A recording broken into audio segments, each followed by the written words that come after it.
बिस्मिल्लाहिर्रहमानिर्रहीम। अस्सलाम वालेकुम।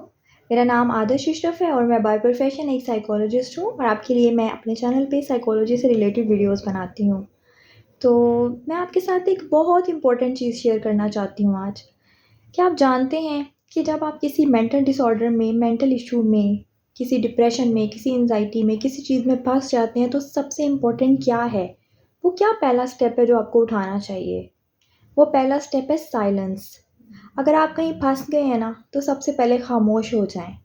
सबसे ज़्यादा जो मेस है ना, वो हमारे वर्ड्स क्रिएट करते हैं और आप कचरा तभी समेट सकते हैं जब मज़ीद कचरा बिखरना बंद होगा। जब आप अल्फ़ाज़ बंद करेंगे ना, तो मज़ीद कचरा बिखरना बंद हो जाएगा और फिर आप अपना पुराना मेस जो है उसको समेट सकते हैं। वरना क्या होता है, आप बोलते हैं, मज़ीद मेस क्रिएट होता है, मज़ीद प्रॉब्लम्स क्रिएट होती हैं और बजाय कि आपकी पिछली वाली सेटल हो, आप नई वाली सेटल करना शुरू कर देते हैं या आप उसके बारे में सोचना शुरू कर देते हैं कि ये तो मैं मज़ीद डिस्टर्ब हो गया। फिर क्या होता है, फॉर एग्ज़ाम्पल आपकी लड़ाई हो रही है कहीं पे, ठीक है? आप बोली जा रहे हैं, बोली जा रहे हैं, मेस क्रिएट हो रहा है, मेस क्रिएट हो रहा है। पिछला सिमट नहीं रहा, अगला क्रिएट हो रहा है, ठीक है? आप आंसर कर रहे हैं, वो आंसर कर रहा है, तो क्या हो रहा है, मेस क्रिएट हो रहा है। जब आप खामोश हो जाएँगे ना, तो ये एक सेल्फ थेरेपी होती है। एक इंसान या तो एक्ट कर सकता है, बिहेव कर सकता है, एक्टिविटी कर सकता है या फिर वो बोल सकता है। हमेशा खामोश इंसान परफॉर्म करता है, बोलता हुआ इंसान परफॉर्म नहीं करता। आप परफॉर्म तब कर सकते हैं जब आप पहले खामोश हो जाएंगे। तो सबसे पहले अपने आप को खामोश कर लीजिए ताकि मज़ीद मिस्टेक्स ना पैदा हों।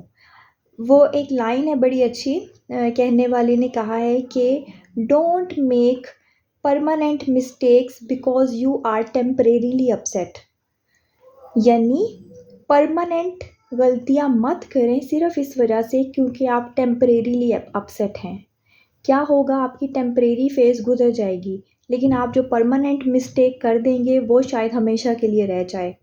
इसकी एग्ज़ाम्पल ऐसे भी हो सकती है कि बाज़ दफ़ा हम बड़े डिप्रेस्ड होते हैं, लेकिन बजाय कि हम उसको रिज़ॉल्व करने के हम किसी ऐसे इंसान के साथ इस तरह का बिहेव कर देते हैं जिसका उस चीज़ में कोई कसूर नहीं होता।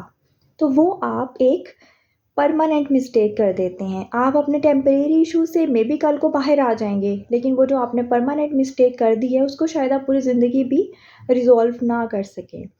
तो इसलिए जब आप अपसेट हैं तो सबसे पहले अपने आप को साइलेंट कर लीजिए ताकि उससे एक तो मज़ीद मेस क्रिएट नहीं होगा और सेकेंडली आपको सोचने का मौका मिलेगा।